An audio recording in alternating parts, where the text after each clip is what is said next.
श्री कृष्ण कहते हैं, जो होता है अच्छे के लिए होता है। कभी कभी विपरीत परिस्थितियां हमारी वर्तमान स्थिति को अच्छा करने के लिए आती हैं। मन चंचल होता है, ये इधर उधर भागता है और किसी भी कार्य की एकाग्रता का दुश्मन है। लेकिन यदि यह व्यक्ति के बस में हो जाए तो इससे अच्छा कोई मित्र नहीं। इसीलिए मन को एकाग्र करना जरूरी है, और मन को एकाग्र करने के लिए बस थोड़े से प्रयास और अभ्यास की जरूरत होती है। भगवान कहते हैं, मेरे लिए ना कोई घृणित है, ना कोई मित्र, ना ही कोई प्रिय है, ना कोई निर्धन है, ना ही कोई धनी है। बस जो भक्तिभाव के साथ मुझे याद करते हैं, मैं उनका हूं और वो मेरे। श्री कृष्ण कहते हैं, वो किसी के भाग्य के निर्माता नहीं है। व्यक्ति खुद ही अपना भाग्य लिखता है। आप जैसा बीज बोएंगे, आप वैसा ही फसल काटेंगे। आप जैसा कर्म करेंगे, आपको वैसे ही परिणाम मिलेंगे। यदि विद्यार्थी मन लगाकर पढ़ाई करेंगे तो परीक्षा में सफल होंगे। इसीलिए हर व्यक्ति का भाग्य भी तभी बदलेगा जब वो अपना कर्म करेगा। धर्म और संदेह से परे जब भगवान आपसे प्यार करते हैं तो आप हर चीज से प्यार करते हैं। श्री कृष्ण कहते हैं, कभी खेत में किसी किसान को खेती करते देखा है? वो उसे सिंचता है। उसे जो होता है, पशु पक्षियों से खेत की फसल की रक्षा करते हैं। परंतु एक बात का वो सबसे विशेष ध्यान रखता है कि कहीं खेत में खरपतवार ना उग जाए, क्योंकि एक खरपतवार खेत की सारी फसल को नष्ट कर सकती है। ठीक उसी प्रकार यदि वंश की कोई संतान खोटी निकल जाती है तो वो समूचे वंश का सर्वनाश कर देती है।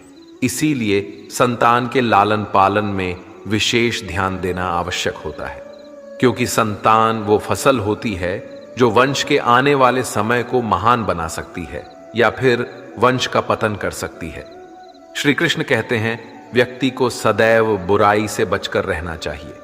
अगर कोई बुरा कर्म करता है तो वो कर्म आपको अपने जीवन में ही भोगना पड़ता है। जिस प्रकार बछड़ा झुंड में भी अपनी मां को ढूंढ लेता है, वैसे ही कर्म का फल आपको हजारों की भीड़ में भी ढूंढ लेगा। ईश्वर कण कण में निवास करते हैं। छोटे से छोटे जीव के हृदय में ईश्वर का वास होता है। उस जीव को कष्ट का अनुभव होना ईश्वर को कष्ट का अनुभव कराता है। अर्थात किसी जीव को कष्ट देकर आप अपने ईश्वर को खुश कैसे देख सकते हैं? जो श्री कृष्ण का दास हो जाता है वो अपने आराध्य से ऐसे दिन न दिखाने की कामना करता है। जब उसमें गुरूर आ जाए तो आपने कृष्ण का सेवक बनकर ही जीवन सफल बनाना चाहता है। जो व्यक्ति सदैव हंसता खेलता मुस्कुराता रहता हो, अगर वो अपने स्वभाव से भिन्न हो जाए, अर्थात चुप गुमसुम उदास रहने लगे, तो समझना उसके हृदय में एक दर्द है। उस दर्द ने उसे कमजोर बना दिया है। जिस व्यक्ति के पास संपूर्ण धन दौलत ऐश्वर्य वैभव सब है मगर संतुष्टि नहीं है, उस धन दौलत का कोई अर्थ नहीं है, क्योंकि वो व्यक्ति सदैव असंतुष्टि की स्थिति में रहता है। जिसके पास संतुष्टि है वो थोड़े में भी संतुष्ट रहता है। जब आप कोई बुरा कार्य करते हो, ये अच्छा कार्य करते हो, आपको लगता है कोई देख नहीं रहा है, लेकिन आप ये क्यों भूल जाते हैं, आप जो भी कुछ कर रहे हैं, भगवान की दृष्टि सदैव आप पर बनी हुई है। इसीलिए आप ये ना समझिए कि आप अकेले हैं। भगवान सदैव आपके साथ होते हैं। कहते हैं, मन के हारे हार है और मन की जीते जीत। अर्थात जिस प्रकार सकारात्मक विचारों से सफलता मिलती है, उसी प्रकार नकारात्मक विचार असफलता के मार्ग की ओर अग्रसर करते हैं।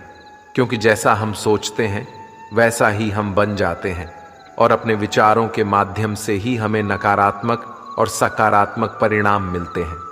इसीलिए अपनी सोच को हमेशा सकारात्मक रखें। मनुष्य ही एक ऐसा प्राणी है जो कर्म करता है, इसलिए कर्म करना प्रत्येक व्यक्ति का धर्म भी है। धर्म करने वाला व्यक्ति ही कर्मवीर कहलाता है। इसीलिए कर्म करते रहना खाली बैठे रहने से बेहतर होता है। श्री कृष्ण कहते हैं, अगर आपको याद ही नहीं कि गुच्छे की कौन सी चाबी ताले को खोल सकती है, फिर भी आप लगातार ताले को खोलने का प्रयास करते रहते हैं। फिर भी वो ताला नहीं खुलता है। अधिकतर लोग ऐसी परिस्थिति में अपनी आशा खो बैठते हैं। उन्हें लगता है कहीं चाबी खो गई है और वो तिलमिला जाते हैं, क्रोधित हो उठते हैं। परंतु उस समय धैर्य रखें, क्योंकि गुच्छे की अंतिम चाबी ताला खोल सकती है।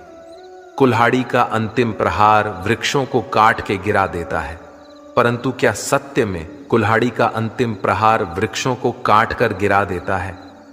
आपको आपका लक्ष्य दिला देता है? नहीं, आपका निरंतर प्रयत्न ही आपको सफलता दिलाता है। जब आपका मन निराश हो, अपने कार्य में दोगुनी उत्साह से जुड़ जाइए, क्योंकि अनावृत बहता जल ही कठोर चट्टान को काट सकता है। सफलता का मूल है परिश्रम, प्रयास और आशा। श्री कृष्ण कहते हैं, आपको पूरे धैर्य और भगवान पर विश्वास के साथ अपना जीवन निर्वाह करना चाहिए। लोग अक्सर सच कहने से बचते हैं या डरते हैं, पर सत्य कभी छुप नहीं सकता, ना ही कभी मिट सकता है। हम कितना भी छुपा लें, एक दिन सच तो उजागर हो ही जाएगा।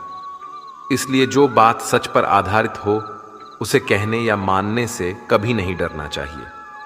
लोग अपने शरीर को सुंदर बनाने में लगे रहते हैं, पर आत्मा की सुंदरता शरीर की सुंदरता से कहीं ज्यादा महत्वपूर्ण है। शरीर तो नश्वर है, मिट्टी से बना है और मिट्टी में ही मिल जाता है, पर आत्मा अमर है। इसलिए आत्मा की सुंदरता पर ध्यान दो। आत्मा की सुंदरता स्वयं को भगवान में लीन करने में मिलती है। जो अज्ञानी व्यक्ति होता है, वो ये गलत फहमी पाल लेता है कि मैं करता हूं, सभी कार्य मेरे द्वारा किए जा रहे हैं। ऐसे में उसमें अहंकार घर कर लेता है। परंतु इस सृष्टि में जो भी हो रहा है, सब कुछ भगवान के इच्छा से हो रहा है। अज्ञानता के कारण व्यक्ति में जब अहंकार जन्म लेता है, तो उसका पतन होना निश्चित है। श्री कृष्ण कहते हैं, मनुष्य का जीवन ऋतुओं के समान होता है। आज ग्रीष्म तो कल वर्षा, परसों शीत। तनिक संकट आया तो हम संयम खो बैठते हैं, तो तनिक ऋतु बदले तो हम अधीर हो जाते हैं। अपने आक्रोश, अपने क्रोध में हम उनसे ही संबंध बिगाड़ लेते हैं जो हमारे अपने होते हैं। क्यों ऐसा ही होता है ना? हमें लगता है कि हमारे अपने हैं, फिर से मना लेंगे। परंतु स्मरण रखिए, सादा ऐसा करना संभव नहीं होता। सागर की उछलती लहरों को तट सहता है, और यदि तट ही टूट जाए तो बाढ़ आ जाती है। हमारे संबंध दूध की भांति होती है। दूध तप कर उबल सकता है, परंतु यदि उसमें खटास आ जाए तो फट भी जाते हैं, और फटे दूध को चाहे कितना मथ लो, उसमें से मातम नहीं निकलेगा। इसलिए अपने संबंधों को संभाल कर निभाना चाहिए।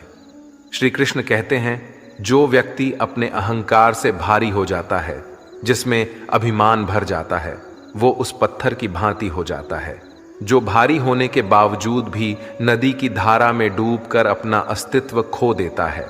अगर किसी लक्ष्य, खुशियां, सफलता की प्राप्ति में लंबा समय लग रहा है, प्रतीक्षा की अवधि अधिक है, तो हो सकता है आपकी अपेक्षा से ज्यादा आपको मिलने वाला है। अपने कर्म पर अडिग रहिए और विश्वास रखिए उस स्वर पर जो आपके कर्म की परीक्षा ले रहा है। जो लोग जीवन को भूत और अतीत के भरोसे छोड़ देते हैं, उन्हें श्री कृष्ण सावधान करते हैं। जीवन का अर्थ ना भूत है ना भविष्य, जीवन केवल और केवल वर्तमान है। इसीलिए वर्तमान में अपने जीवन का आनंद उठाइए। श्री कृष्ण कहते हैं, संगति या साथ, मित्र या साथी मनुष्य के व्यक्तित्व के लिए सबसे महत्वपूर्ण होती है। आप कहेंगे कैसे? मनुष्य अपने व्यक्तित्व के लिए उत्तरदायी होता है, परंतु मनुष्य संगति में ना चाहते हुए भी उसका व्यक्तित्व संगत की भांति हो जाता है। मान लीजिए, एक पात्र में जल, दूसरे में दूध है और तीसरे में मलिन कीचड़ रखा हुआ है। यदि इस जल को दूध में मिला दें तो ये जल दूध बन जाता है, और यदि इसी जल को हम मलिन कीचड़ में मिला दें तो ये जल कीचड़ बन जाएगा। ऐसी कोई युक्ति नहीं कि जल बिना घुले मिले दूध या किचन में अपना अस्तित्व बनाए रखें या उनसे अलग रहे। और ठीक ऐसा ही मनुष्य के जीवन में भी होता है। यदि एक गुणहीन व्यक्ति गुणवानों की संगत में बैठे तो उसे लोग क्या समझेंगे? गुणवान सम्मान का पात्र समझा जाएगा, और यदि एक गुणवान व्यक्ति गुणहीनों के संगत में जा बैठे तो उसे भी तिरस्कार मिलता है। इसलिए अपने जीवन में सदैव संगति सोच समझकर सावधानी से चुनिएगा।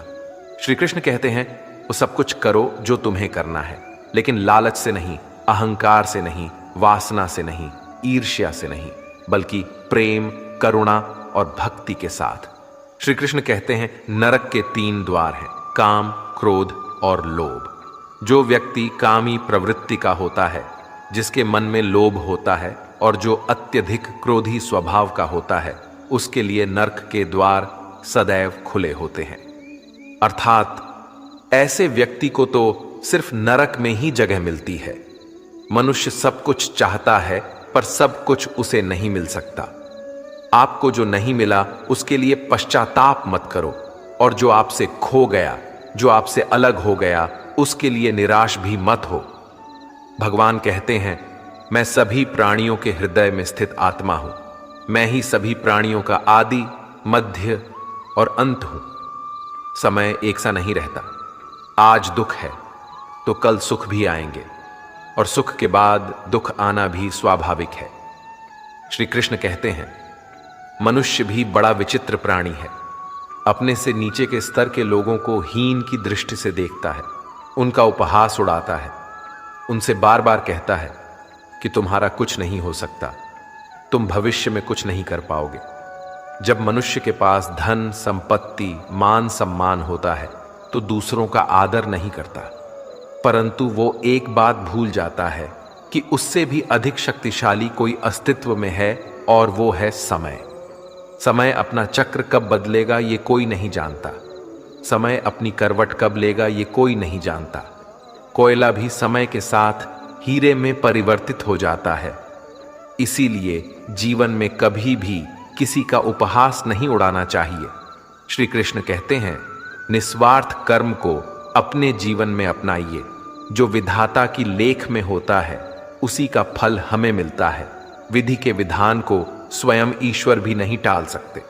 जिस व्यक्ति के पास आपके लिए मान सम्मान और कद्र ना हो, उनके साथ रहना व्यर्थ है। वो सदैव आपके लिए शत्रुता का भाव रखते हैं।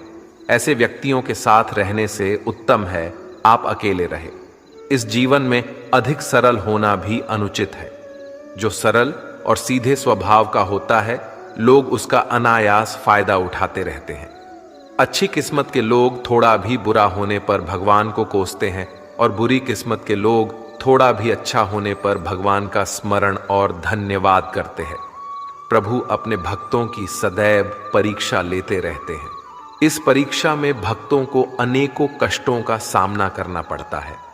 सामान्य लोग इसे अपना दुख मानकर पीछा छुड़ाते हैं। वही साधक तथा प्रेमी प्रभु की इच्छा समझकर उसका सामना करते हैं। जो लोग कहते हैं कि अपनों के आगे झुकने में कोई बुराई नहीं है, उन्हें यह मालूम होना चाहिए कि जो सच में अपने होते हैं ना, वो कभी झुकने ही नहीं देते। दिव्यता केवल शक्तिशाली होने में नहीं, बल्कि दूसरों में शक्ति जागृत करने में है। जब लोग आपकी बुराई करें तो परेशान ना हो, क्योंकि वो लोग आपको महत्व देने का कोई और तरीका नहीं जानते। सबसे इस तरह का व्यवहार कीजिए कि कोई आपके बारे में बुरा भी कहे तो कोई उस पर विश्वास ना करे। हम ना बोले फिर भी वो सुन लेता है, इसलिए उसका नाम परमात्मा है। वो ना बोले फिर भी हमें सुनाई दे, उसी का नाम श्रद्धा है। अगर कोई व्यक्ति शिक्षा से पहले संस्कार, व्यापार से पहले व्यवहार, भगवान से पहले माता पिता को पहचान ले, तो जिंदगी में कभी कठिनाई नहीं आएगी। स्वार्थ संसार का एक ऐसा कुआं है जिसमें गिरकर निकल पाना बड़ा कठिन होता है। श्री कृष्ण कहते हैं, आपने चुंबक को तो देखा ही होगा, कैसे वो लोहे की ओर आकर्षित होता है और कैसे वो लोहे को अपनी ओर आकर्षित करता है, क्योंकि उसके स्वभाव में ही आकर्षण है। हम सबके भीतर एक ऐसा ही चुंबक होता है, विचार का चुंबक, जो सदा अपने ही जैसे विचारों को आकर्षित करता है। हम जो बोलते हैं वही करते हैं। उसी प्रकार हम जो सोचते हैं वैसा ही पाते हैं। साधु ईश्वर का नाम जपता है तो उसे ईश्वर मिल जाता है, अर्थात फल हमारी सोच पर ही निर्भर करता है। इसलिए हमेशा सकारात्मक सोचिए। एक शहर में एक परिश्रमी ईमानदार और सदाचारी लड़का रहता था। माता पिता, भाई बहन, मित्र, रिश्तेदार उससे बहुत प्यार करते थे। सबकी सहायता को तत्पर रहने के कारण पड़ोसी से लेकर सहकर्मी तक उसका सम्मान करते थे। सब कुछ अच्छा था, किंतु जीवन में वह जिस सफलता प्राप्ति का सपना देखा करता था वह उससे कोसों दूर था। वो दिन रात जी जान लगाकर मेहनत करता, किंतु असफलता ही उसके हाथ लगती। उसका पूरा जीवन ऐसे ही निकल गया और अंत में जीवन चक्र से निकलकर वह कालचक्र में समा गया।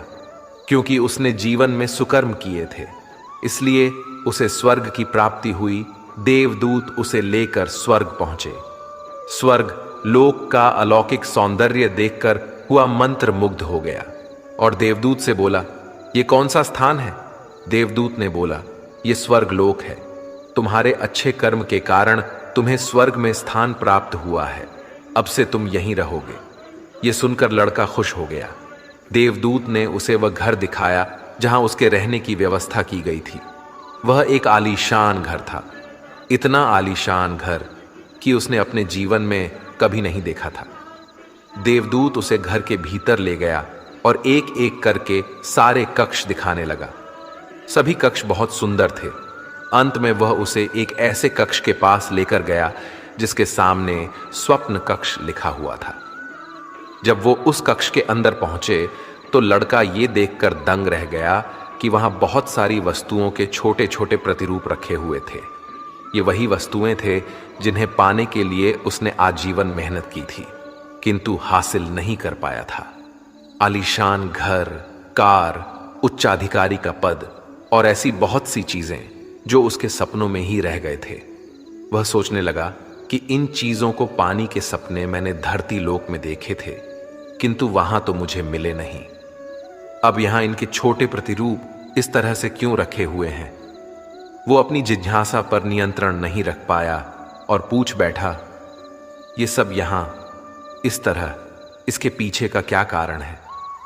देवदूत ने उसे बताया, मनुष्य अपने जीवन में बहुत से सपने देखता है और उनको पूरा हो जाने की कामना करता है, किंतु कुछ ही सपनों के प्रति वह गंभीर होता है और उन्हें पूरा करने का प्रयास करता है। ईश्वर और ब्रह्मांड मनुष्य के हर सपने पूरा करने की तैयारी करते हैं, लेकिन कई बार असफलता प्राप्ति से हताश होकर और कई बार दृढ़ निश्चय की कमी के कारण मनुष्य उस क्षण प्रयास करना छोड़ देता है जब उसके सपने पूरे होने वाले होते हैं। उसके वही अधूरे सपने यहां प्रतिरूप के रूप में रखे हुए हैं। तुम्हारे सपने भी यहां प्रतिरूप के रूप में रखे हैं। तुमने अंत समय तक हार ना मानी होती तो उसे अपने जीवन में प्राप्त कर चुके होते। लड़के को अपने जीवन काल में की गई गलती समझ आ गई, किंतु मृत्यु पश्चात अब कुछ नहीं कर सकता था।